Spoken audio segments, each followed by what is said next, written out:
No início do segundo milénio, 1097, há um bispo, arcebispo de Cantuária,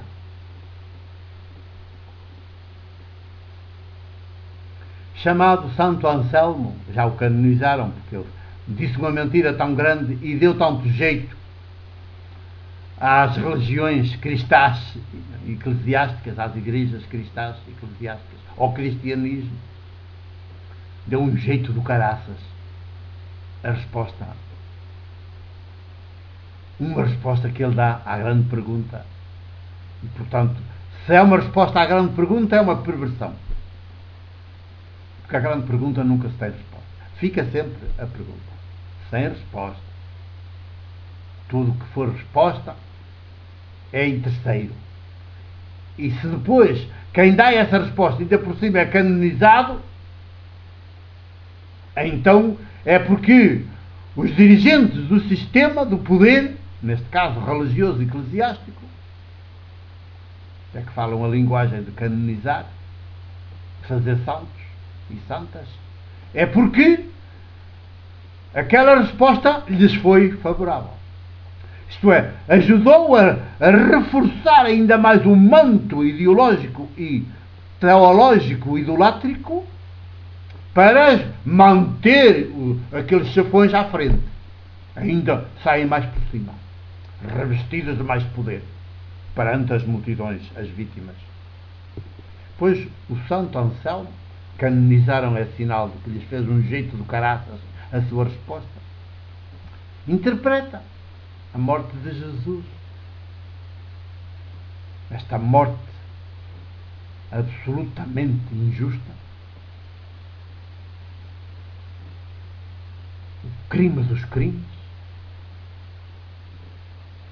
o assassínio dos assassínios, a infâmia das infâmias,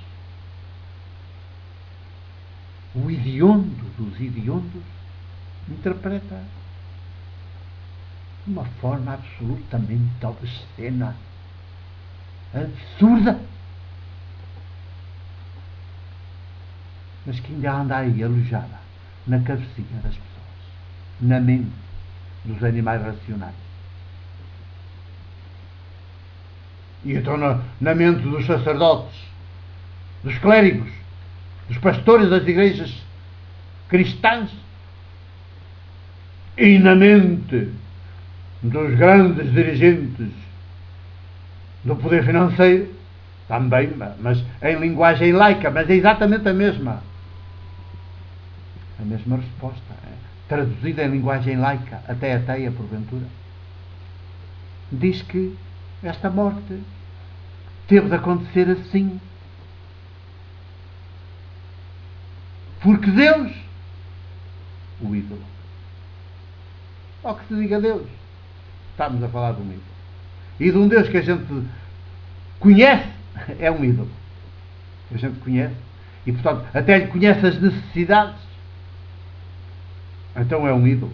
É fabricado por a gente, depois conhecemos que se fizermos um robô ou um carro, também sabemos depois as necessidades dele, sabemos que ele tantos quilómetros tem de ir à revisão, sabemos que precisa de combustível, mudanças de óleo, etc.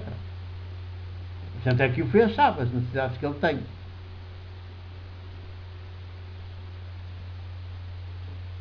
Diz que Deus, isto tudo acontece porque Deus estava tão ofendido pela humanidade, pelos seres humanos, pela humanidade, desde o princípio, que há a humanidade, que não é bem humanidade, são animais racionais, há racionalidade. Estava tão ofendido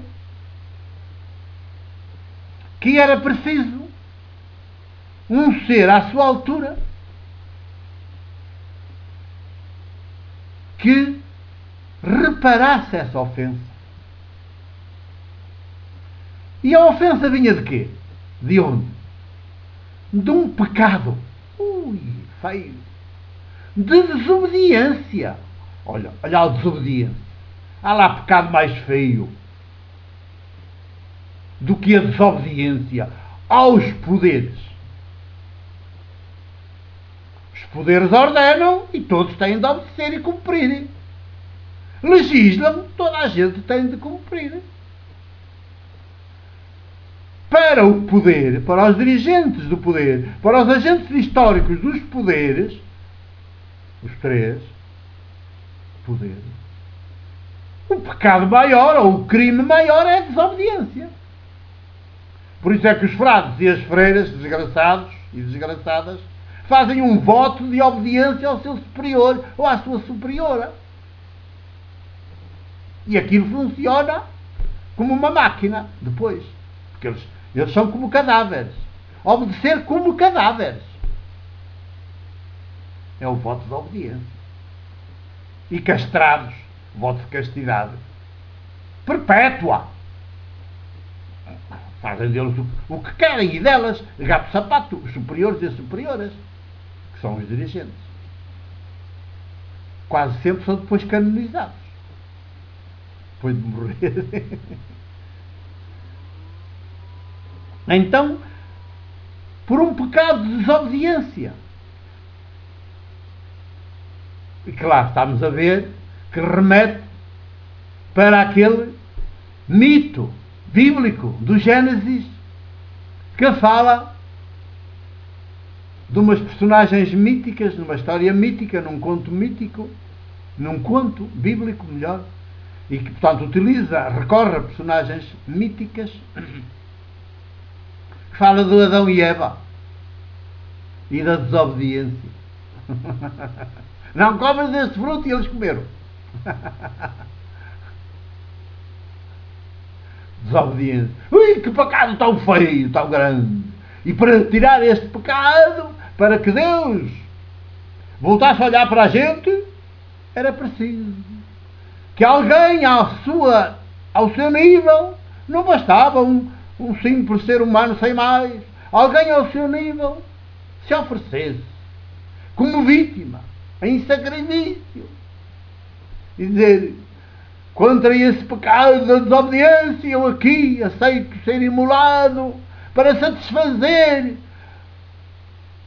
para reparar toda a tua fúria contra a gente, contra os seres humanos.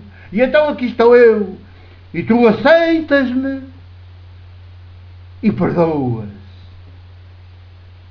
A tua fúria toda contra os seres humanos sai, desaparece e volta-nos a reconhecer-nos. Há lá resposta mais perversa do que esta.